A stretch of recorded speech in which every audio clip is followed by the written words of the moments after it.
This is the 2020 Genesis G90, and it is the new full-size flagship luxury sedan from Genesis, which is Hyundai's luxury brand. It's intended to compete with other full-size luxury sedans like the Lexus LS or the Mercedes-Benz S-Class, with one big difference: this is way cheaper. Today, I'm going to review the new G90 and see how it stacks up. First, a little overview. Now, like I mentioned, Genesis is Hyundai's relatively new luxury brand, sort of like how Toyota has Lexus and Honda has Acura. Genesis currently has three models, all sedans: the G70, the G80, and the G90, with the G90 being the flagship full-size sedan at the top of the model range. Now, the G90 originally came out a few years ago, and I've already reviewed the old model, which I found to be pretty good. But Genesis has just redesigned the G90 for the 2020 model year, so this is the all-new model. And that means new styling, new interior, new features, pretty much new everything. Under the hood, the G90 offers a choice between two engines. The base model has a 3.3-liter turbocharged V6 that makes 365 horsepower. Or you can step up to the 5-liter V8, like this car, with 420 horsepower. Now, as of this filming, Genesis has not yet announced pricing for the new 2020 G90, but the old one started around $70,000 compared to a base price of around $95,000 for the Mercedes S-Class. Now, that makes the G90 a bit of a bargain, at least on paper, but the question is, how does it measure up? So today I'm going to review the new G90, and I'm going to find out. First, I'm going to take you on a tour of the G90, and I'm going to show you all of the interesting quirks and features of the Genesis flagship sedan. Then I'm going to get it out on the road and drive it, and then I'm going to give it a Doug score.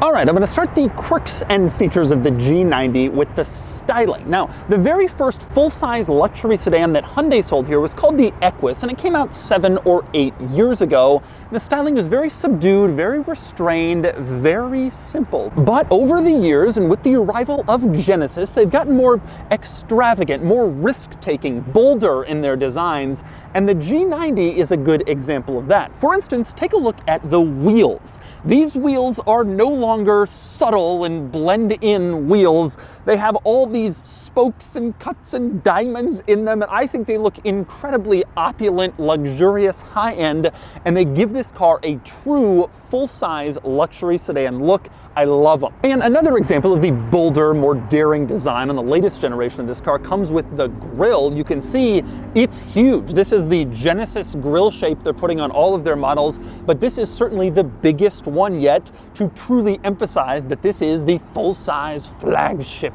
Genesis.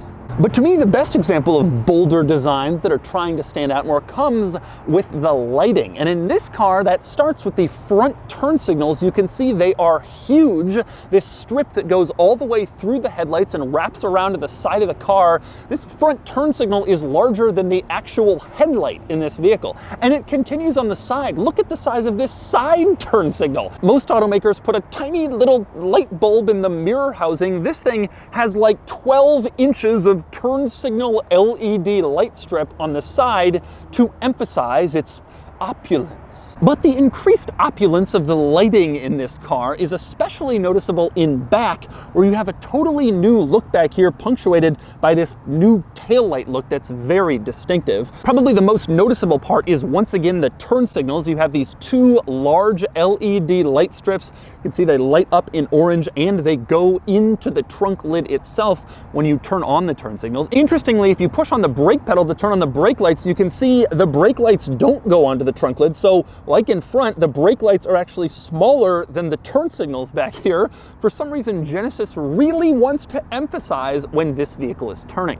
Of course, you also have a large light bar that stretches across the entire trunk, and when you turn on the headlights, the tail lights light up across the whole lower part of the light bar. And next we move on to the best place to be in the new Genesis, and that would be the back seats. Actually, the best place to be is this back seat, not the one I'm sitting in, and I'll show you why in a second. But either way, the back seats are a pretty nice spot because this is the Genesis Ultimate, and that means you have a lot of features back here. Now, the most obvious, the most immediately noticeable feature in the back of the G90 is the screens mounted on the backs of the front seats. You can see they're sitting there patiently waiting for the rear passengers to turn them on. To do that, you press a little button in this giant rear center console that says PWR-L for the left screen or R for the right screen, and the screens will turn on. Now, once the screens are on, you can do quite a bit back here. These basically mirror the functionality of the front infotainment screen. So that means you can set a navigation destination from the back seats, and then it will go onto the screen in front of you, but also into the front center screen, so then the driver knows where to navigate. You don't even have to speak to your driver, just simply set a destination and the driver will know he must go there. And next up, it's the same thing with the stereo back here. You have stereo controls in your rear seat screen. So you go into those controls and you can select a new satellite radio station or music, whatever, and it will play throughout the entire car. That way, again, you're being chauffeured around in your G90. You don't have to ask the driver to adjust the music.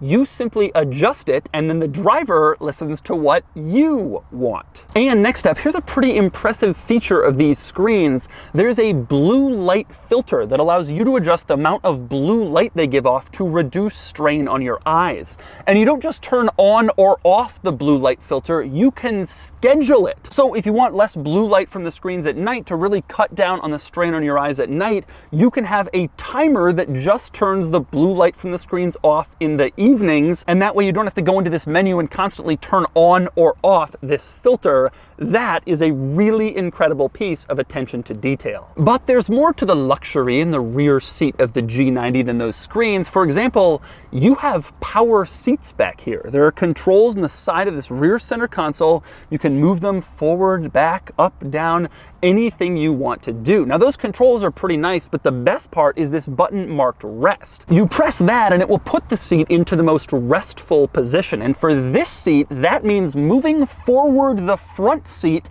as much as possible to give the rear occupant as much legroom as possible. So when you press rest, you can see the front seat scoots forward as far as it can, and the rear seat kind of goes into a lounge position for maximum comfort while they're being chauffeured around. That's pretty nice. And speaking of the seat controls back here, you even have a power automated control for the rear headrests. You can press this little button and the headrest will move up or down. Some luxury cars have this for the front. This one even has it for the back. And even more incredibly, you can also move the headrest forward or backwards with this control. You move the switch forward and the headrest will move forward, same deal backwards, so you can adjust even the headrest to your optimal perfect position without having to touch any levers or latches. Just a button. And speaking of seat controls, we move into this rear center control area where you can see you have controls for the heated and ventilated rear seats. Press these buttons to turn on heated, ventilated, both sides. That is a nice luxury. You also have controls here for the climate control system in the back. You can use these dials and buttons to adjust the climate control, the placement, the temperature, the fan speed, all your typical climate control stuff. And next up, also in this rear center control area, you push this button near the middle, and that will raise your rear sunshade. So if you want to be shaded from the sun, just push that, the sunshade goes up. Of course, that rear sunshade enhances your luxury experience back here, but you can go even further. If you pull up on the rear power window switch when the window is already up, a power sunshade will extend automatically from the rear door to cover the rear window and provide you even more shade from the sun back here. And there's even a power sunshade for the tiny little rear quarter window to make sure that no part of your cocoon in the back of this car is affected by the sunlight.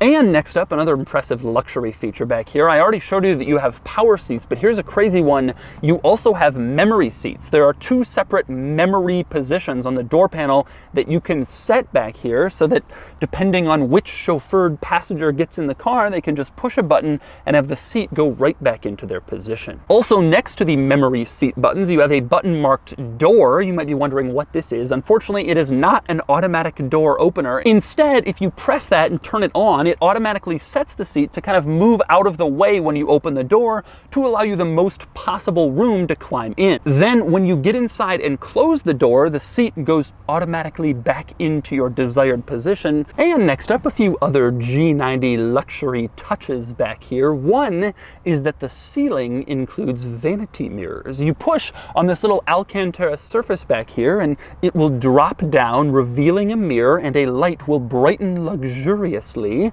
so that you can look at yourself and make sure you look perfect before your big business meeting that your chauffeur is driving you to. And another luxury feature back here, most people probably wouldn't even notice, but it's an important one. You can see there's a little silver like circle thing on the B pillar. What is that for? Well, it's a coat hook. If you're being driven around and you want to put your coat back here, you don't want it to get smushed around or wrinkled when it's on you, or you just throw it down, you can hang it up on that coat hook so it will stay nice for when you have to get out and you need it next. And next up, another luxury touch that I really like back here is on the rear center console armrest area with all the controls, you also have a storage area. Now, if you close the lid for that storage area, you can see the Genesis logo beautifully embossed into the leather. It looks absolutely gorgeous, as you'd expect from a true luxury car. And by the way, speaking of this rear center console with all the controls in this storage area, you can fold it up. This isn't fixed in place. You can fold it up, put it away, and then you have a third seat back here, so you can have 3 people ride in the back if you need. Most of the time though, you'll probably want it down so you can play with all of your rear quirks and features. But all of the luxury features in the G90 are not confined to the rear seat. No, there are quite a few quirks and features up here, my favorite of which is the turn signal camera. Check this out, you're driving along, you put on your turn signal, and then a camera pops up in your gauge cluster to show you what's in the blind spot you've just signaled towards. That is an amazing feature. So you're driving down the highway, you put on your signal to change lanes, and it shows you what is there, which is really, really amazing. Far better than turning around and trying to see what's there, check your blind spot, but you can't because there's pillars and then your eyes are off the road. This camera shows precisely what's next to you, and it works for both sides. Put the turn signal on the other way, it shows you what's in the other blind spot. A brilliant feature. I showed you this in the new Kia K900, which shares a lot of its underpinnings with the Genesis G90, and I'm thrilled to see this feature making its way in to more new vehicles. And next up, speaking of some innovative new features, on the door panel next to the seat memory controls, there is a button marked Smart. So what does that do? Well, you can adjust your seating position to however you like it, or you can push Smart, and then a screen pops up in the infotainment system that tells you to enter your particulars, your height, your weight, your inseam, and then it will adjust the seating position to what it thinks is the optimal for your body size and type. That is absolutely insane. You're not even adjusting your own seat anymore. The car is telling you where you should be sitting based on your size. And next up, I want to talk materials. This car is positioned as sort of a budget Mercedes S-Class, so you're probably wondering how the materials in here stack up to the S-Class. And the answer is, they're pretty good, but they're not quite on that level. As a good example, take a look at the steering wheel. You can see the leather of the steering wheel doesn't quite match the plastic around the steering wheel buttons. The color is just a little bit off.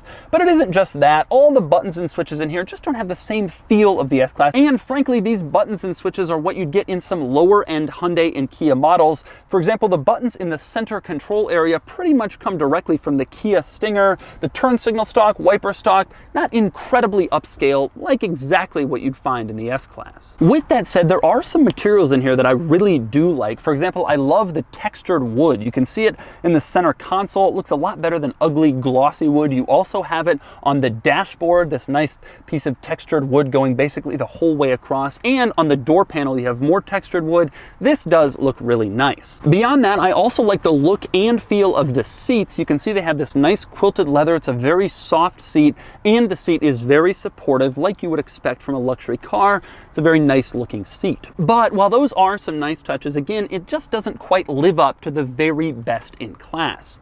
Then again, this car is a lot cheaper than the best in class, so for most people who buy this, they're getting a budget car with all the same equipment and most of the same luxury. They probably won't really care all that much. And next we move on to the glove box, where the biggest quirk in here is literally big. This is an owner's manual that comes with the car. It is absolutely massive, an unbelievable thing. I don't remember the last time I saw such a large owner's manual. Apparently this is a very complicated car. Further proven by the fact that this car also includes a quick reference guide in the glove box. Usually that's a leaflet of like 4 different panels that you fold out. For this car, the quick reference guide is 53 pages.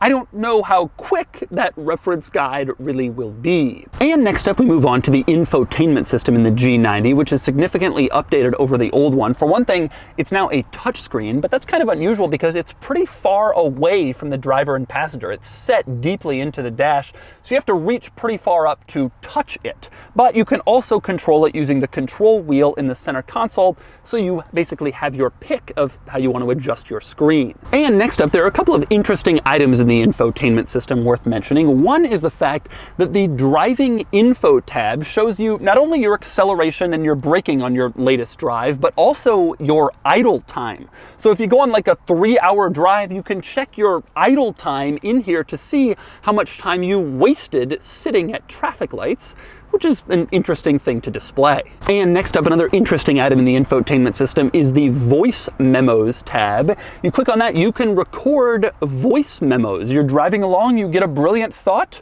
why not record it? You can then save your voice memos to a USB so you can listen to your brilliant thoughts at a later time. Here's one of my brilliant thoughts. Doug is the type of guy to record a voice memo and then listen to it. Doug is the type of guy to record a voice memo and then listen to it. And finally, our last interesting interior quirk in this car is what happens when you turn it off. It plays a nice little song to say goodbye. Take a listen.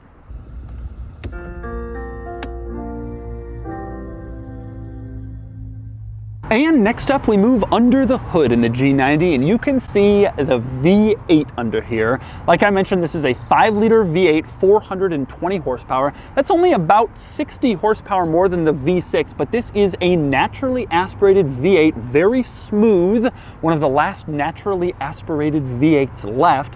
And so people won't necessarily be buying it for the much better acceleration, but maybe for the smoothness. I will say, this engine is unbelievably quiet. Just sitting here with the car on, you can barely tell that it's on. Certainly this is one of the quietest engines I've been around. Very impressive. And next up, since I'm up front, I mentioned the grille earlier and the fact that this is the big, bold, expressive new Genesis grille, but there's something else notable about it. That would be the radar sensor integrated into the grille. You can see it's this little rectangle in the middle. Most automakers try to hide these radar sensors at the front of their cars to varying degrees of success, and I would say that Genesis has done okay. Usually automakers put it in their emblem, but since Genesis doesn't put an emblem on the grille, this is the best they could do. It's a decent job of concealing it, considering it's supposed to mimic that like crosshatch pattern on the grille. And next up, we move on to the trunk in the G90. But before we get into the trunk, I want to talk about opening it, which is kind of unusual. Most automakers integrate their trunk opener right here above the license plate into this lip where it can be concealed,